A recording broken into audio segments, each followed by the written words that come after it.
What's going on, friends? This is the Year One Wrestling Podcast, a show that dives deep into the early stages and formation of your favorite professional wrestlers, bringing out their struggles, their fears, and most importantly, their most interesting stories. I'm your host, the King of Chaos, Logan Black.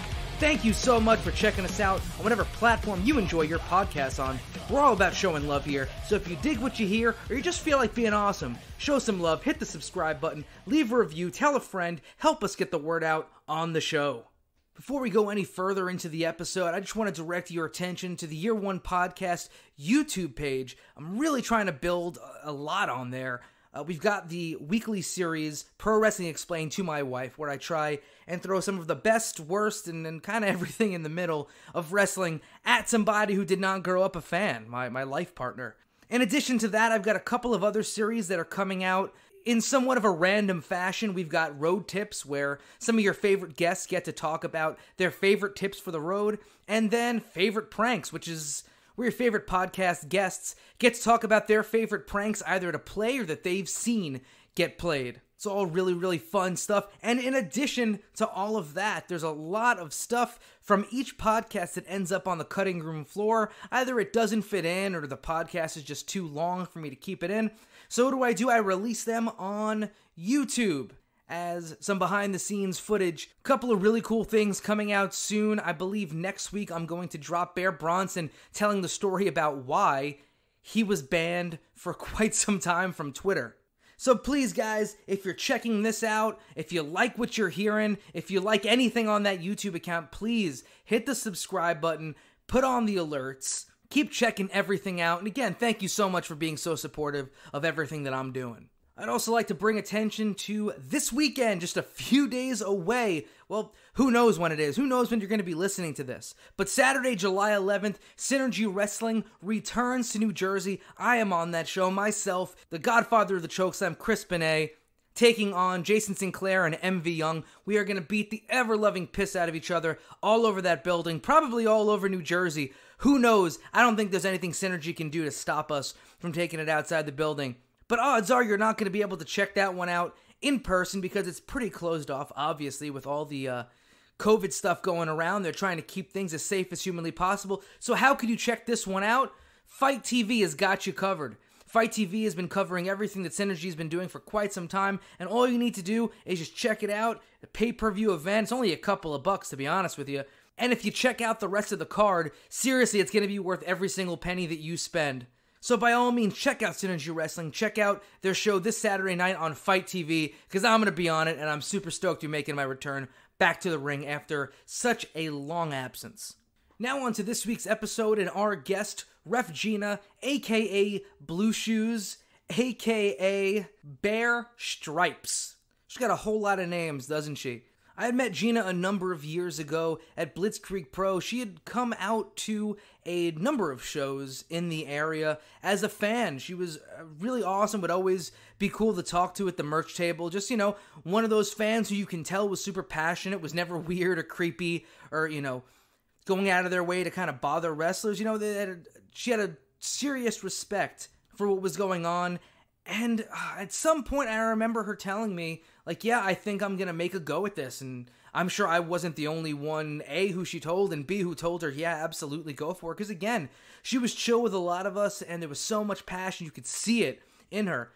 Fast forward a couple years, and she is refereeing all over the place, doing such an incredible job. And I think this interview is truly a testament to somebody who, started out as a fan like, many of us do, and really took the time to perfect a craft and do whatever they could to do so in order to continue working on the highest level possible and continuing to grow as a performer and a referee. Gina is somebody who I have a ton of respect for, having obviously worked with her on numerous occasions. But again, when you can see somebody growing and improving every time that you come into contact with them, you know that person has a bright future, and that's certainly the case with her. Stoked that she's the first referee that we've got on this show. I was actually thinking today, because we talk about it on the podcast, refereeing really is an art form, and you kind of have to be really, a good referee is one that you don't really notice, but is there, whereas a bad referee you certainly notice, and it takes away from what's going on in the ring.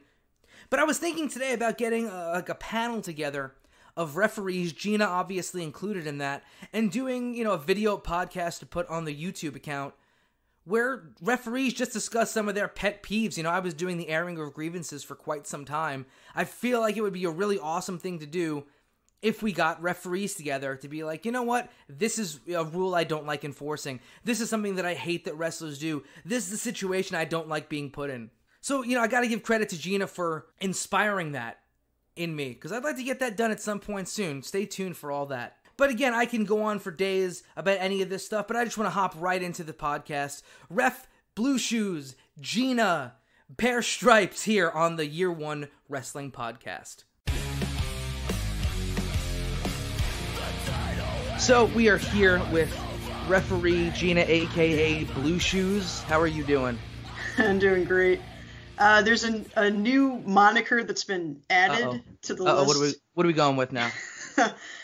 For whatever reason, so I took a picture with Bear Boulder in my little bear hat, and he posted it online. Then Trayvon Jordan from Waves and Curls told me, like, oh, are you going to be like Bear Stripes now?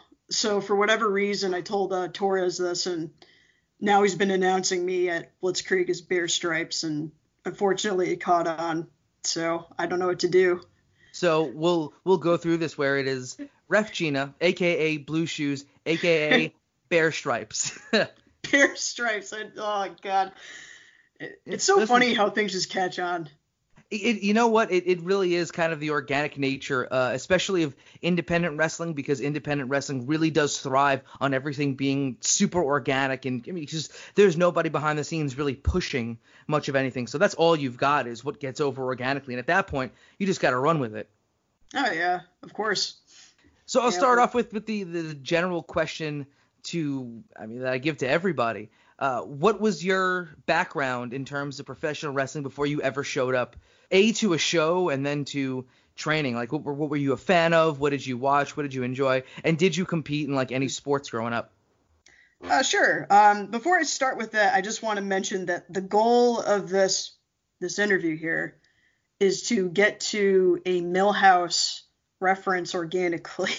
I've been listening to a lot of like the past episodes, and it's awesome. They always mention Millhouse, so yeah, we'll try. He's the fucking man right there. Yeah, he is the man, yeah. Oh, boy. Wrestling, I didn't start watching until I was in high school. And it was something that my father and I just bonded over. He actually does attend a lot of the Test of Strength shows, and I'll get to Test of Strength soon.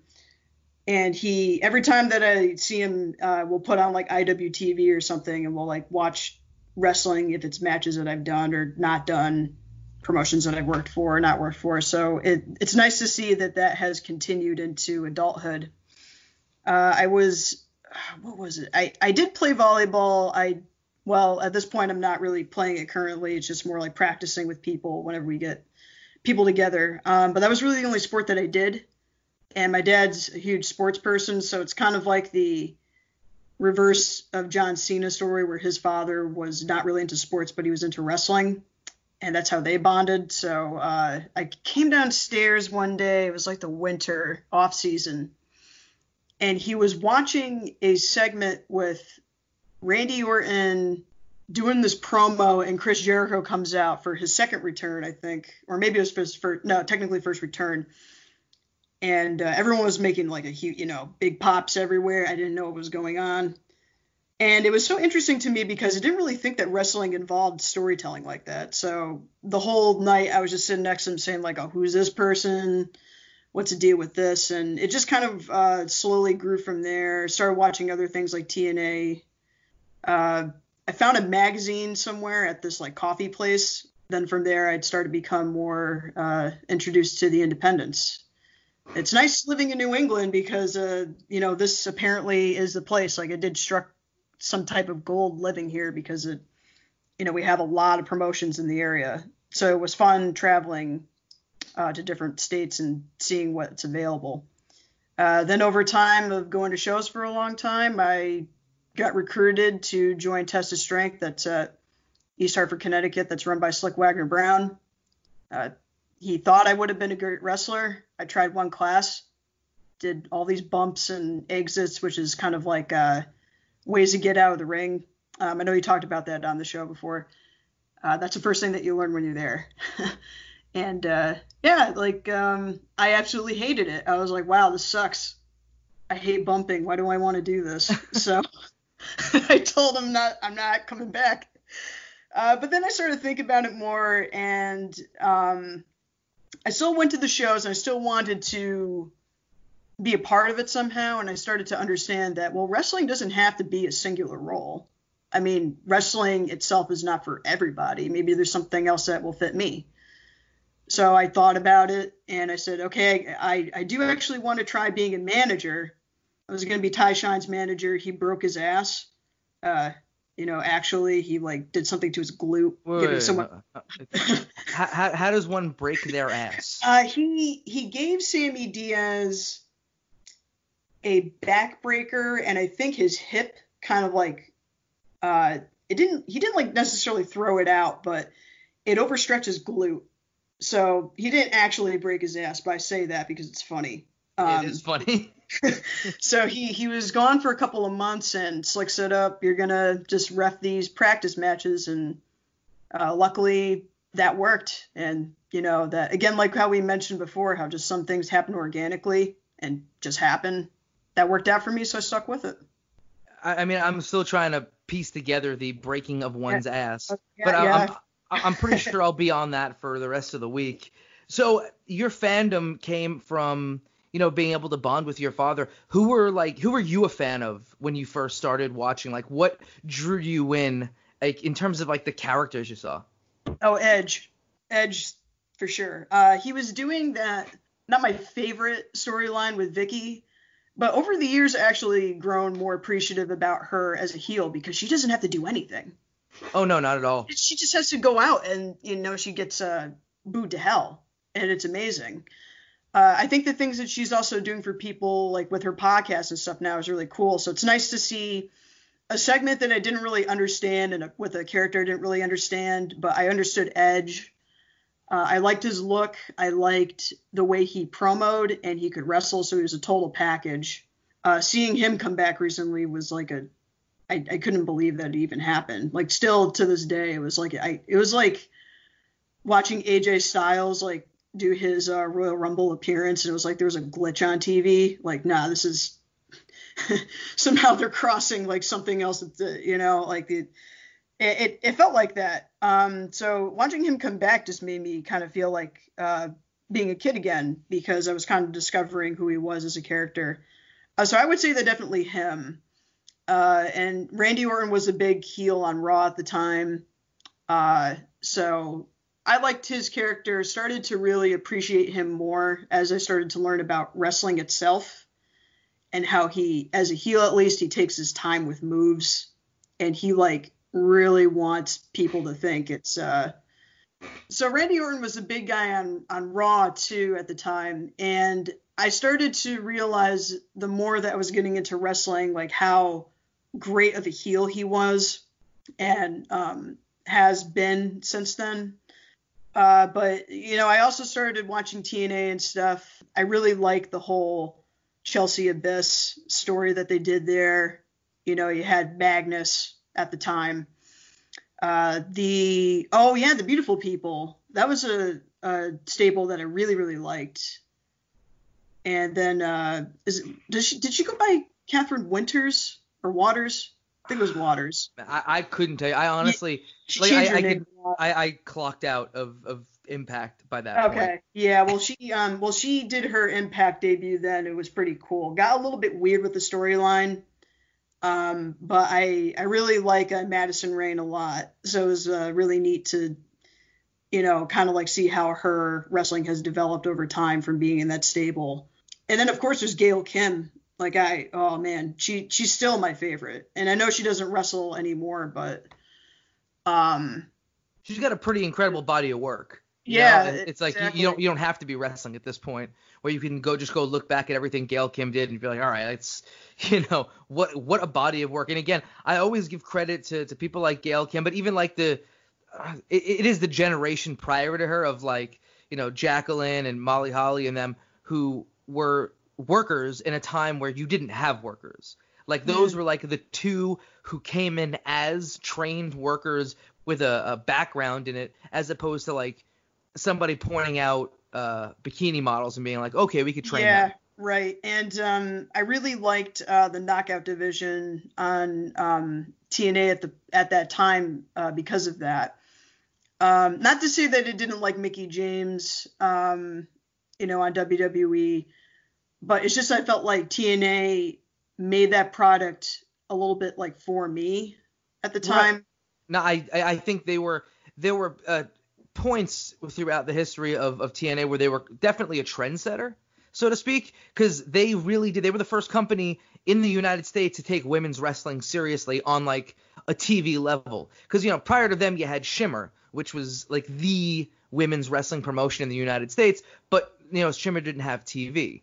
Impact was like, we're going to take women's wrestling. We're going to take it seriously. It's not just going to be bra and panties matches and things like that. And they did. And then, the rest of the wrestling world had to, follow suit. Yeah, exactly. And just to finish up the question, although I didn't even give you a lot of WWE examples. Give me any examples. Yeah, the X Division was like the coolest thing ever. And I think you probably know this. Motor City Machine Guns is still like very, very top 3 for me in terms of tag teams.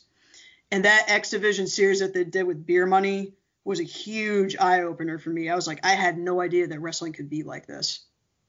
Yeah, like I said, Impact was, I say Impact, even if it was TNA at the time, but yeah, they were trends. Like they set the trend on so much. I was talking to a buddy of mine literally today about it, where just like, yeah, man, that company set certain trends, and then at other times we're doing other things, but the X Division completely changed the landscape of wrestling because, we talk about, and I'm sure you and I will get into this, just in general, because we've talked about this before on car rides, about like representation and how much representation matters on so many things. And this does, because there was an entire generation of like, sub 6 foot dudes, sub 220 pound dudes who, were doing all this stuff on the indies, but, you never think you're going to get to a higher level with it. And then here comes TNA, and they've got an entire division full of dudes who are wrestling just like you are. So you're like, God damn it, I'm going to fucking make a go for this. And it inspires you to do it's a guarantee. You could talk to so many of the high flyers over the last 10 years, and they'll tell you the X Division was the inspiration for everything. Yeah, absolutely. That was a great time. I really have a lot of fond memories watching TNA, especially when, I can't remember what day that they decided to do their live shows, but it was bringing back like that competition of WWE versus like something else, and that was huge. Right. I mean, it was an alternative. It's say what you want about similarities or differences. It was an alternative at a time where people desperately needed a TV alternative. I think in general, like in terms of anything, like everyone needs an alternative to something. If there was only McDonald's, the burger game would be hella boring. You know what I mean? It's the truth. Yeah. McDonald's. True. It's I forgot who gave me the quote, but it was McDonald's sells the most burgers per day, per month, per year. Are they the best burgers? Right. Yeah. Exactly. I mean, I don't know. Maybe somebody thinks so. Maybe somebody doesn't. But that's why you need an alternative, because there's always going to be somebody who's like, no, this burger is better. And even though it's selling less, and whatever. And then there's going to be that one hipster who's like, no, we need a burger with all this craziness on it. Let's roll with that. Alternatives is, what I think makes wrestling spicy and delicious. Yeah, exactly. Competition just generally makes you better too. If you go about it in a way that like helps you grow. So speaking of competition, because you had mentioned, going out and hanging at shows, that's actually where I had met you. Was you were coming to shows in the New England area as a fan, and we would always, like, you'd come by the merch table and we just like chatted up because you were like super chill and you were like a major fan of everything going on. Oh yeah. I mean, like it's nothing to be like embarrassed of. That's pretty fun. It was cool. Yeah. That's how all of us, for the most part, get started. If we have like, I don't know what's the word I'm thinking for. I don't want to say a set of balls, because fucking, is what it is, but like if you have, the set of balls is fine. Balls are cool. Well, yeah, they are. Yeah. But beyond that, I think it's just, the ability to be like, hey, like, I'm a fan of this and I'm passionate enough about it. So like, let me be part of things in terms of just being chill with everybody. And you were like, everybody in that locker room was just like, yeah, fucking Gina's part of the family. Yeah. Blitzkrieg is what I'm talking about. Yeah, Blitzkrieg was fun. There were other nameless shows that I'd rather not talk about of me just like, there was this one outdoor show I remember. You were sitting at the merch table and I like rolled up around intermission and I just walked right through. I see you across the way just laughing at me. Like, yeah, we've gotten to this point, so I might as well start training. Yeah, I mean that's like the start for so many people. Again, I've talked to a lot of people on here where that is literally like, I just went to so many shows and it's like, well, I want to do this. So it makes sense that was the next step for you. Yeah, but I felt like if Slick didn't extend that invitation for me to train, it would be a very, very different story for me. That makes sense. Yeah, and just as one point to make, I really absolutely hate it when I meet people who say they're fans or they're even like, talent who get booked on shows who hate wrestling. And I'm like, I just don't understand like how you can, makes no sense to me. No, I think that's especially now with everybody, not wrestling. That's got to be the biggest pet peeve of mine is finding people who are willing to drive hours, put miles on their car, put miles on their body, and then just be miserable. There's so many people who are all about joining the happy bus in wrestling. And I don't got time for people who are on the sad bus because it's just, what are you doing then? Go do something else. If you don't want to do this, don't fucking do it. Yeah. I totally get what you're saying. I guess it's like kind of like your catchphrase on the show now. It's like the happy bus. I was listening to I love the interview with Kip. Yeah, that was a lot of fun. Yeah, because he was just like saying, yeah, we're going to be on the happy bus of like turning things into a positive. And I felt like it related a lot to him because although I do ref, I do train to wrestle. I'm not saying I'm going to wrestle. Like reffing has worked out fine for me, but I'm there. I'm at the school. I might as well train to do like something. So I kind of like pick, I don't know, like a couple moves or whatever bumps that I need to learn how to take, especially as a ref because it's super important.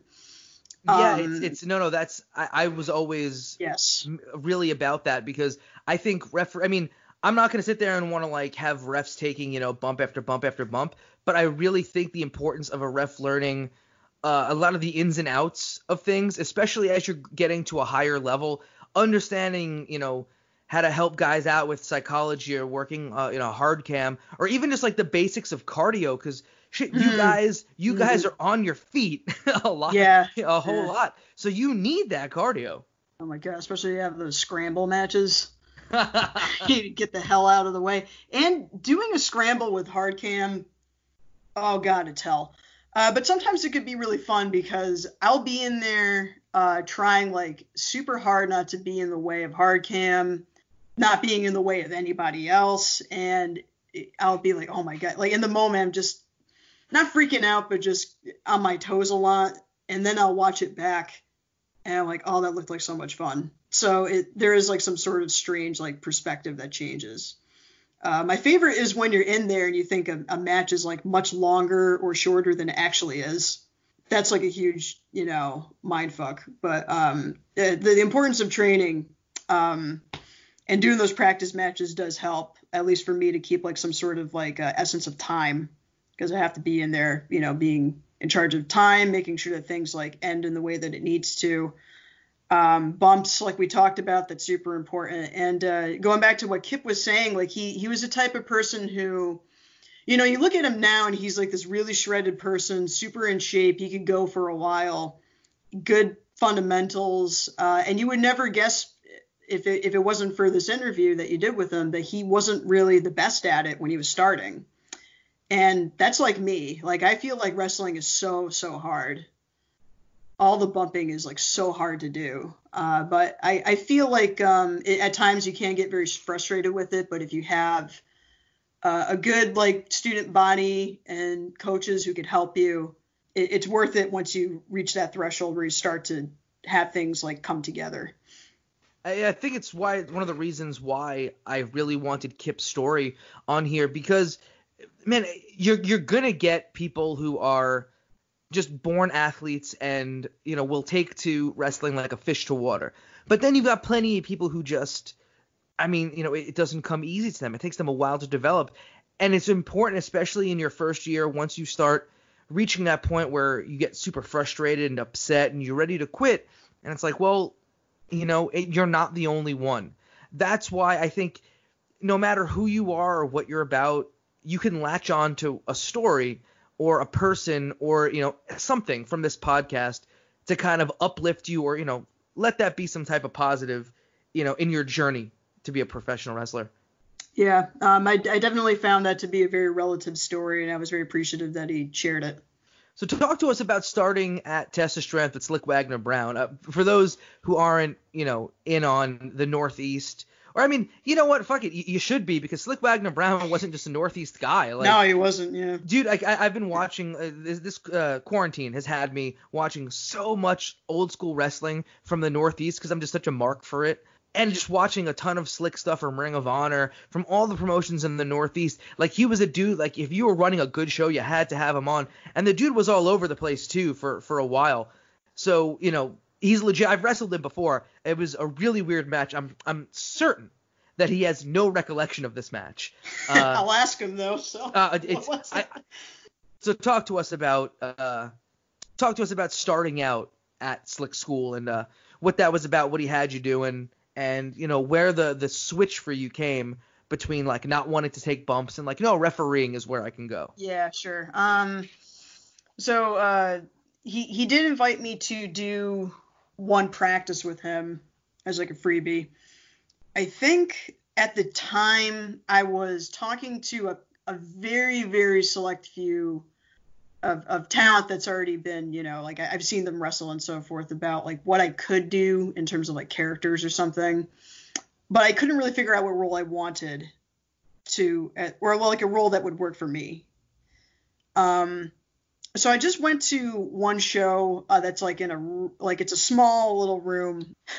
It's like an office that we actually rent out to put the ring in. But it gets like packed in there. There's like a lot of people who like to come to these like student shows, I guess you would like to call them. It's free, open to the public.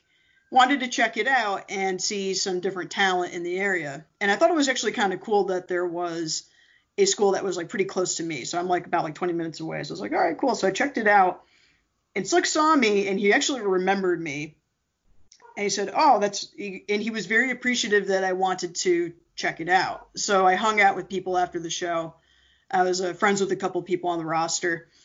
And I talked to Slick a little bit about New Japan, because Wrestle Kingdom, I can't remember which one was going to be coming up like the week after, I was telling him like how excited I was and everything.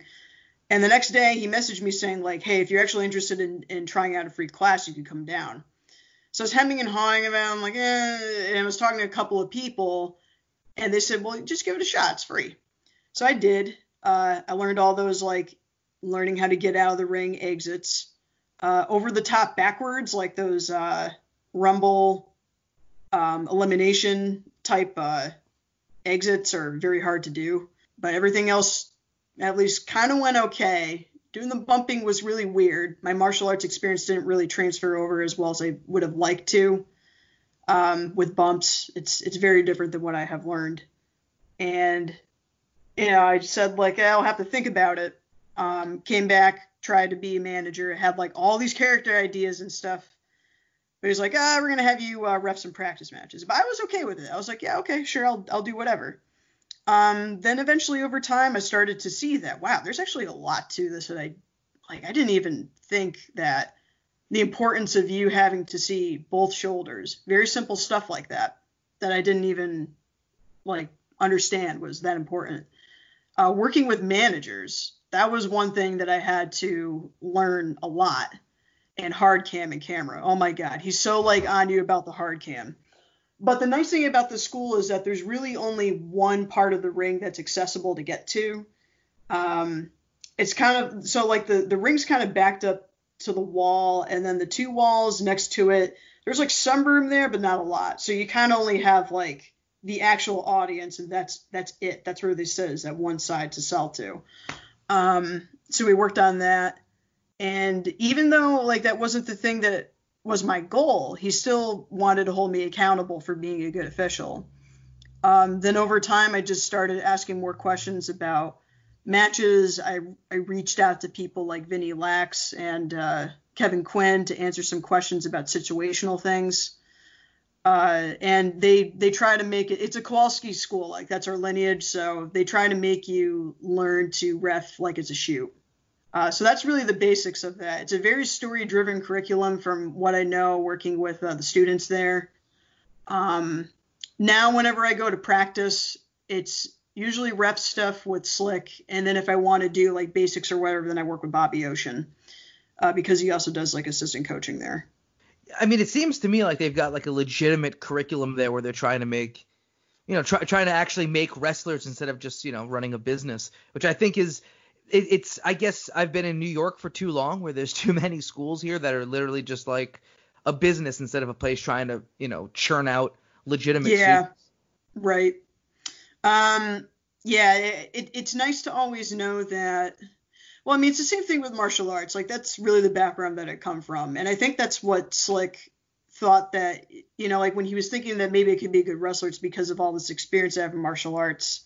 Yeah, I was going to say, I can't believe that we completely skipped over that when I was like, oh, what was your background in? No, you go volleyball and you're not like, no, I can kick the fucking shit out of people. No. It's okay. It's a shoot.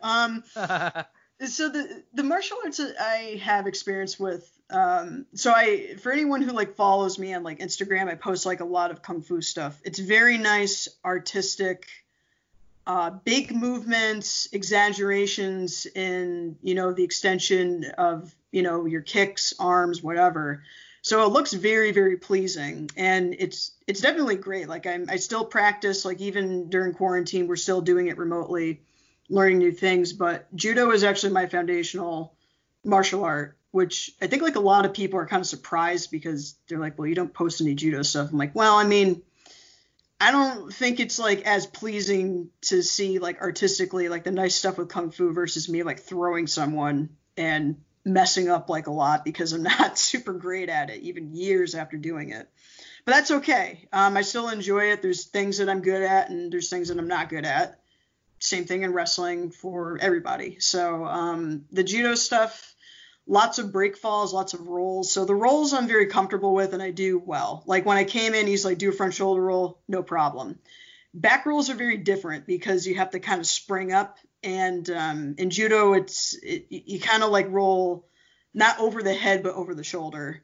So that took some time to adjust to. Break falls in judo because it's, especially if you're doing competition judo, it's throws where you mostly land on your side and not on your back.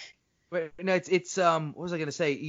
You're speaking my language right now because Rods was a judoka. So all of our training, like the rolls off the shoulder and, the way that we're falling and all that, like, that's exactly how I was trained off the bat, which, I mean, in, 2020, that doesn't necessarily translate to pro wrestling. And you said it, but, that's how those guys are being trained. We continue. Yeah. Well, the funny thing was, like, it took a long time for me to understand the difference between ukemi, which I don't know, like, what the direct translation that is. I think it's Japanese for, like, the art of falling. But it includes rolls too. And then like having the difference and similarities between bumping, which there's not really many similarities with the traditional ukemi because ukemi is like, hey, I'm laying out like as much as possible, dispersing my weight as much as possible so I don't really get hurt.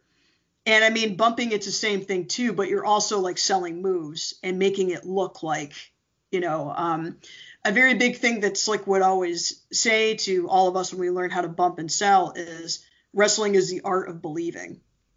And I always taken that to heart, but never really understood it until a little bit later on when I started actually giving moves, because before it was just like, and I feel like a lot of people do that. Like when they first start out, they usually like the bump dummy. Not so much for me, but I usually took bumps from people rather than giving moves. And then when I saw, like, if I do, like, I don't know, like a stunner or something, and the person doesn't sell it great, they're just going to look like shit. So that's kind of like where the connection started to come together about having wrestling be like the art of believing. I think that he very eloquently put that in words that are, it's simple, but that's what it is. Who are the people that were helping you out when you were over there, besides Slick, of course? Let's see. Sammy Diaz was unfortunately not around that much because I think he... Was this still broken ass? No. Ty Shine broke his ass, but he was only right. out for like, I think 2 months, and then he started training like a few months afterwards. So shout out to him, though, because I don't think he's a nurse or he works at a hospital. And for him at this point in time, like doing that is like, it's amazing to me. And even that's pretty ridiculous. That's incredible. Yeah, I know. And you know, he still like has wrestling in his mind. Like he just like sent me like a picture of his new gear and stuff. But you know, he would come to practice and help me. I like working with him a lot because he's very patient. And you know, again, like referencing the Kip episode, like he had patient trainers and people who helped him. So Ty was very patient with me. But now he couldn't be at class all the time because of his job. Sammy, who he gave the backbreaker to, and then, you know, that's how he broke his ass. Sammy's like our big workhorse at the school. Now he helps me a lot. At the time, he was kind of out because he had like a torn ACL and he was like recovering.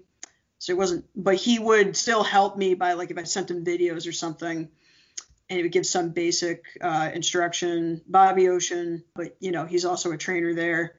There's a guy named Richard E. Stone Esquire, who's part of a four-person faction or stable called the Firm. Sammy's in that too. Him and I started together, and Richie's like a big natural. I did a game show recording with him actually recently, and he was the one who said that his martial arts experience did transfer. So I'll forever be jealous because of that. Like, I don't know, like his American Kempo has like helped or something. I don't know. So he was a big player there.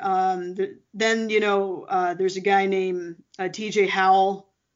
The funny thing was we were training for months and then we found out that we were cousins, like after 3 months of training.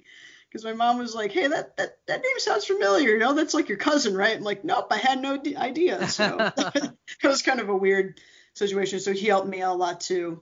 Ryan Frost, who not wrestling, but with the refereeing, he was a good help because and you know him. He's done some reffing for tapes in the past. I've got nothing but great things to say about the dude because he would always be the guy to step up and help out whenever I needed him. So 2 thumbs up for Ryan. Yeah, so he would help me a lot, but you know, he was another guy who, you know, like those students who usually like they train, but sometimes their trainers just start them off as refs just to get them like experience of working on shows or something.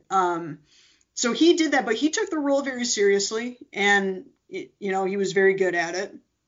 He's moved on to what he, you know, trained to do. But it was nice having him there because he was a good transitional person to talk to, saying like what I do during this situation, because he has a wrestling experience to also like give me another explanation of like why. Because there are, you know, some sort of like even if we do have to call things as a shoot, you do have to like kind of put some sort of psychology and storytelling into being a ref. That I learned a little bit later on, but I would say that those were the key people. Absolutely. I think I'd agree that, you know, being a ref, you got to be on that storytelling as well. Yeah. So you're training, you got all these people helping you out. It seems like there's a really good culture over there, which, you know, I love to hear, you know, about schools where there's like a culture where people want to learn and help each other. But now it's time for you to ref your first match. Do you remember the first match you refed? And if so, what could you tell us about how you were feeling, what was going through your head and all that? So surprisingly, I wasn't nervous because the match that they'd given me was a match that we were practicing at the school. So I kind of like knew what to expect. The match was El Jabroni versus Ryan Frost, you know, speak of the devil. And this was actually at the first big show that Test of Strength did outside of the school. We did it at the Deuce in Northampton, Massachusetts. And the funny thing was, like, I didn't even think I was going to be ready by then because Slick was kind of like, hey, you know, I was only like a couple months in. And that's fair. But he said, if you want to get a uniform ready, you know, get the pants over at Test of Strength, we have a black polo with the patch. It's still like my favorite uniform. out of all the uniforms that I have. That one specifically looks wonderful. Like I like it. That's a really great ref uniform. It is. I went to Dick's to get like a golf shirt because Ty Shine suggested I get a golf shirt. And then when I put it on and tried it, people thought I worked at Dick's, and then they asked me where things were at the store. So I was like, all right, well, I guess if I look like a professional in some way, it works. So I stuck with that. I got the uniform. I got like really excited about it. Got the patch, put it on. And he's like, if you want to ref the Young Man's Rumble, by all means, you can do that. I'm like, okay, cool. So I could still like be a part of the show somehow. And then he asked me to like do a breakup or whatever, which I think is like, I hate it when people ask me to do that. So I had a breakup like Ty Shine and Dan the Man.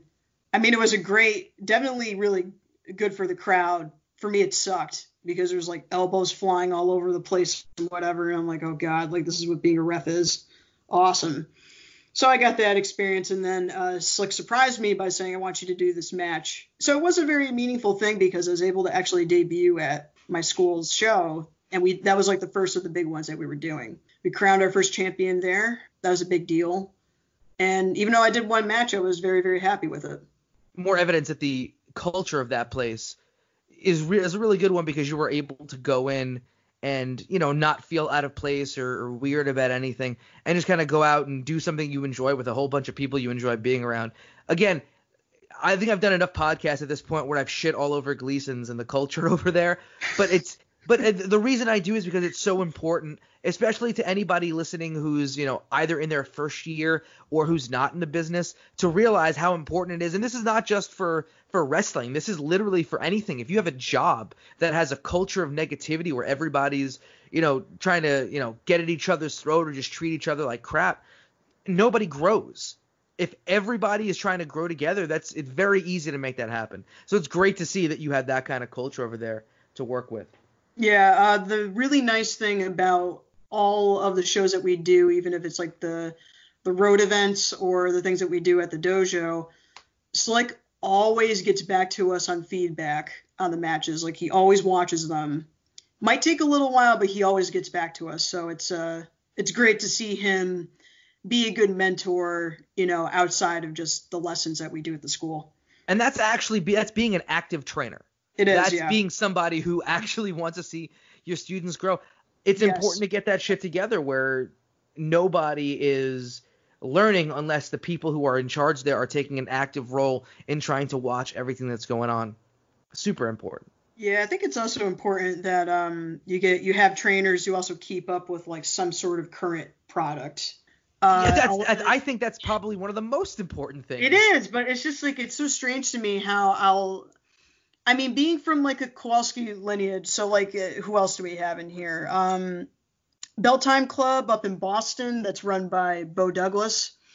They're like a sister school of ours, and both him and Slick like watch current products, so like it might not be like the style that they were taught at like a Killer Kowalski school when they were training, but if we show them something that's just a little bit more current or like an homage to a very current move or something, like very indie style, whatever, they might not like it, but they get it. And I think what's really cool about training with Slick is he's not the type of person who's just going to give you a hard pass on something.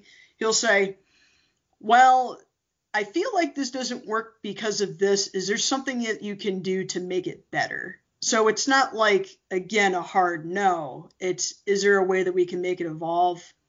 And he also makes you think and come to that decision on your own. Right. I think if you've got a situation where a trainer is trying to teach something that is like beyond outdated or just again, I go back to where I was trained, where we were focused. You're going to get your back bump and then do side bumps. And what is nobody does the fucking side bump. No one does the side bump. Well, right. So I will give complete credit where credit is due. Doing side bumps has helped me not destroy my back any worse than it is because I know how to take them and I can do it better. But if I went directly with what they teach over at Gleason's, or I'd be hitting the ropes like it's fucking 1975 and doing these side bumps and like all these things where it's outdated. And then if you go, you get to a point where you get to a tryout like that and people looking at you, what the fuck are you doing? Sure. Yeah, absolutely. Here's a good one for you. I hate when there's this huge debate about if closed fists are legal or not, because I'm like, oh my God, like I feel like there's a general rule of thumb, like reffing wise. So there's one promotion I work for in which it's like very old school, not very old school, but it's pretty old school, and closed fists are illegal. And I'm like, but it's not really concurrent with like the martial art, like the MMA type of era of wrestling that we have entered into like years ago. Like the way that I sort of see it, when Brock came back, like that was kind of it. Like, well, closed fist got to be legal now because he's like doing the MMA thing. And I just feel like even before that, Big Show's finish was a punch. Yeah, it was a punch. And I'm just like, if you're going to be fighting people, why are closed fists illegal? So that's a pretty big debate that I usually have with Joe Eastman whenever I see him. I'm like, because I'm just like, but I like talking to him about this stuff, and he'll also talk to me. Well, he actually ribbed me once really bad. Oh God. We were at this one show. We got into that usual talk about if closed fists are legal or not. I'm like, oh God, I'm tired of this conversation. And he started. And so the funny thing was, I had a match that was officiating with Chuck O'Neal. And I'm like, well, look at Chuck. Like, that's a perfect example. Like, he's a guy who's was a fighter. That's his character. It's not even his character. Like, that's who he is. And it would just be stupid of me to say, like, no, you can't, like, you got to open up those fists or what. Like, it's just dumb. But he went into, like, this whole thing about, oh, well, chokes. There's, like, certain chokes that are illegal. And, that's always, like, a big thing. Like, blood choke, fine. Air choke, no. And he got into this whole thing with me. He goes, oh, you got to be careful with Chuck because, like, he throws his illegal ones in there. I'm like, oh, wow, like, really? And he goes, yeah. So he was, like, trying to sell me on this whole thing that, like, his finish is technically, like, not a legal finish or something, but you kind of have to go with it. I'm like, whoa, what? Like, huh? He goes, yeah, you better talk to him. So I look like a total jackass going up to Chuck saying, like, oh, so what kind of chokes do you throw in your matches? And he took it seriously for a moment. And when I kept, like, kind of skirting around, like, the whole thing of, like, if they're legal chokes or not, and he goes, who did you talk to? And I was like, Eastman. He goes, like, oh, I think he's ribbing you. And I'm like, God damn it.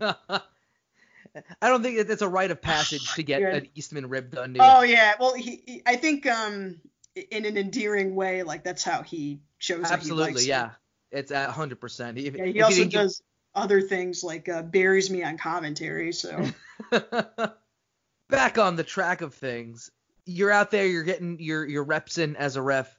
What was your first road trip? Who was it with? Where'd you go? And what can you tell us about it?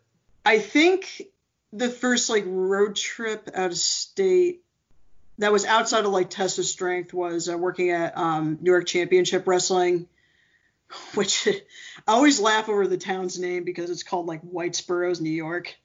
It's like as white as possible. And I don't know. I just thought it was really funny. And I went with Dan the Man and Nathaniel Carr. So we drove up there.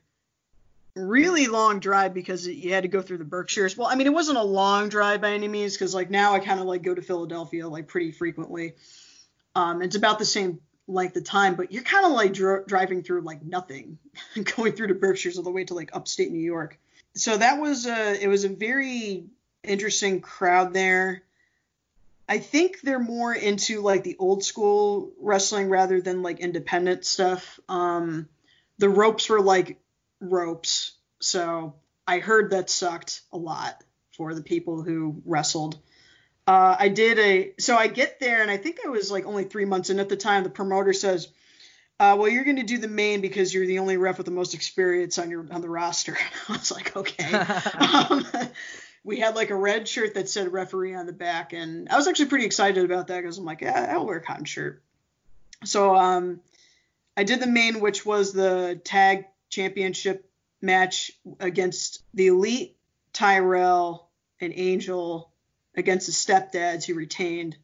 That match was really throwing me to the wolves, though, because there was a lot of like spots where there were so many double team moves to the point like where it was like pretty much like super illegal to have both of them in there. And if I kind of like went back now, I would definitely have better techniques to handle it, or at least kind of like sell it so that they have kind of the time that they need. But again, like you're the ref, like they have to work around your schedule, my schedule, not theirs. So I did that. My first like match there was like a 6-pack challenge. So I was like, holy crap. I was getting like all the weird like stipulation matches. And of course it was snowing because like that's just what it does in upstate New York all the time. It literally every day is a snowstorm. Oh God, every day. And the worst part was like, no, actually the second time I was there, it was like daylight savings or whatever. It was like the spring ahead. And I was like, oh God, that's the worst. I hate that. That was my first road trip. So we get to the point of the conversation here where I'd like for you to, dial up the time machine, be able to chat up Gina when she walked into Test of Strength for the first time. So what would Ref Gina, a.k.a. Blue Shoes, a.k.a. Bear Stripes, say to Gina showing up her first day, if you can give her advice? Let's see. I would say don't let so many people try to produce you. Oh, God. I had like a lot of people come up to me giving me like the stupidest advice ever because they thought that they were helping me, but they definitely weren't. Give an example of that, because just dumb, like, God, I got to really think. There's some reps who would, okay, so here's one. I got an advice from somebody who, it was a match that I was doing, and pretty early on, someone got like cut pretty bad, and he was bleeding out of his chin all over the place. Now, the problem was I didn't know that he was cut until basically like a move before the finish, where it started like pouring down his chest, and I was like, oh God, it's like getting all over the canvas and everything. I don't even know if this guy's like okay. But the thing was, it was like a tag match, so like nobody in the match told me like what was happening. So I'm like, whatever. I see him pull the gloves out, and I said, okay, what do you want? He goes, oh, we're going to the finish anyways. I'm like, all right. It was a submission, rang the bell, helped him out. And someone came up to me saying like, yeah, in a situation like that where they're really bleeding, like you might have to throw the X up or whatever. And I'm like, but if they're still wrestling, it's not. So I went to Chris Bankos about this, awesome ref. And he said, like, I wouldn't really throw the X up if they're bleeding. Like, I would do it if they got, like, hurt where they couldn't continue anymore. Right. You don't want to abuse that X. Yeah, you don't, because, it would also be kind of stupid if he was still wrestling, because he was. He didn't, like, stop or take, like, a break besides selling, tagging out, whatever, to just throw up the X if, like, they're still going. So, I don't know. I that was, like, dumb advice that I got. Terrible. So, yeah, I mean, to me, it sounds like, I hate to say it because I'm somebody who likes giving feedback and advice and stuff like that, and like, I mean, I've never felt unqualified to do it because, I mean, it's literally just my opinion. So I don't want to sit here and shit on any ref for, like you said, trying to produce you, but at the same time, after a bit, you get to know what it is that you're about and get to understand like, oh, this is something that I can, yes, thank you, and then just kind of do my own thing. Yeah, I mean, there's time. I mean, I'm still at the point in time where obviously I'm going to be very polite to people, because I mean, this is really only like year 2 for me, and it's amazing to me like how fast things have been going. I think because I was like, I felt like a lot of people just saw something in me that I didn't necessarily see. Because when I started, I wasn't, interested in doing all the shows that I'm doing now. I was sort of thinking like, oh, maybe I'll like work for, my home company and like one other place, like do like one show a month or whatever. And like, obviously that didn't happen. But I'm glad that, things have worked out the way that it had. But the thing that I wish that I knew was like a lot of people would sort of see me as like some sort of commodity. So they want to like dig their hands in and say like, oh, I helped like produce and help this person, find their way or something. And I'm just like, I didn't really know like the difference between bad advice and good advice until I started like finding legitimate mentors outside of my own school, which, that's a very important thing. I not to say that I don't get good advice from Slick and Bobby, but I think it's good to have like the well-roundedness of getting some, relationships going with like people who are outside of your own school. Absolutely, Like, and getting by well-roundedness, it breaks down to not only somebody who is a well-rounded performer, but breaks down to the idea of, yes, Slick and Bobby are going to give their opinions and they know you on a different level, but then what about somebody else who doesn't know you on that level and someone else who doesn't know you on that level? It's getting all these different opinions that are coming from different directions that are all positive, that are all going to help you grow, but is it necessarily the same one over and over? Because everybody has a different view, a different psychology behind wrestling, so it's good to hear that. Again, going back to my first year, where everybody that I trained with, they swore it was literally like you watched NWA from like the mid 80s and that was it. So that was the only advice that was being given in terms of how to perform, how to act, how to develop myself. Meanwhile, you go somewhere else and then you go to a seminar with like Alex Shelley and it's different. So getting all of these different opinions really is what helps you become well-rounded.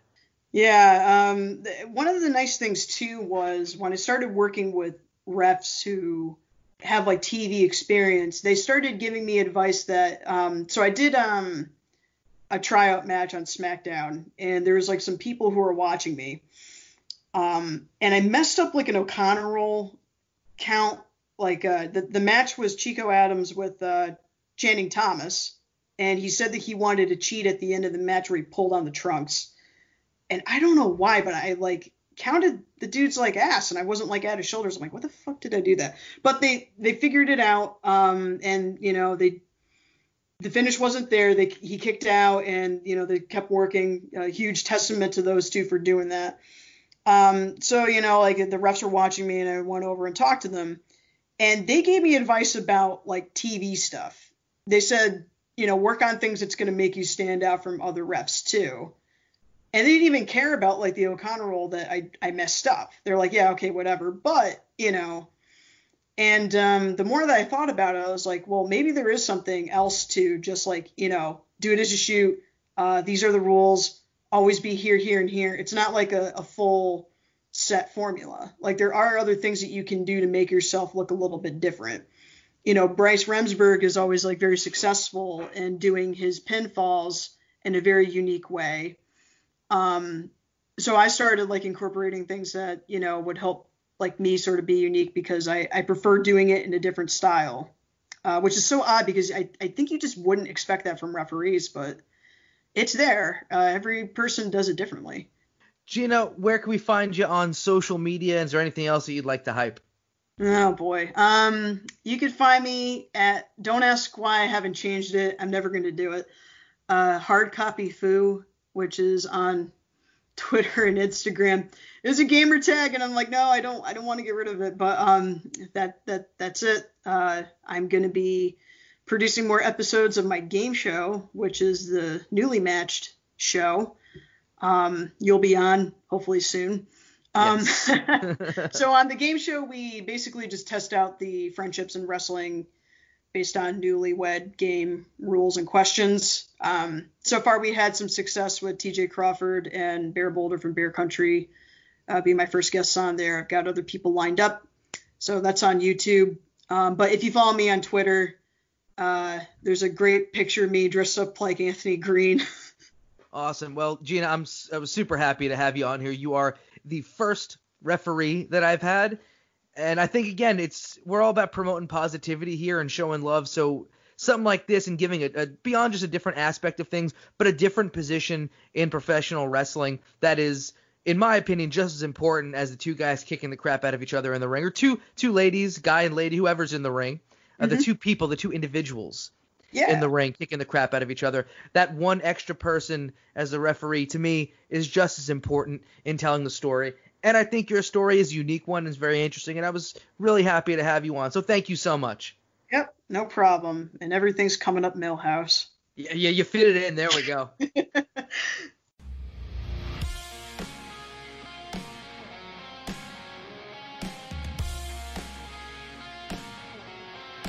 Really stoked with how that one came out. Thank you so much to Ref Blue Shoes for her insight on all things refereeing. And keep your eyes peeled for that referee roundtable as well. Before we get out of here, you should go ahead and give a follow to us on all social media, Facebook, Twitter, and Instagram at year1pod. Also make sure to subscribe to the channel on your preferred podcasting app and leave a review. Shout out to Heroes for the music. You can check them out on Spotify. Shout out to Joanna Robinson for all the artwork and design. Jewy Chan on all social media. Shout out to the Funkenstein Wrestling Superstore for sponsoring the show, located at the Englishtown Flea Market in Englishtown, New Jersey, and on eBay. They're back to being open, guys, so go ahead and check them out. And then check them out on their Facebook page and give that a like for all of your wrestling merch needs. Well, that'll be it for this episode of the Year One Wrestling Podcast. I'm Logan Black telling you, be awesome to each other. Peace and love.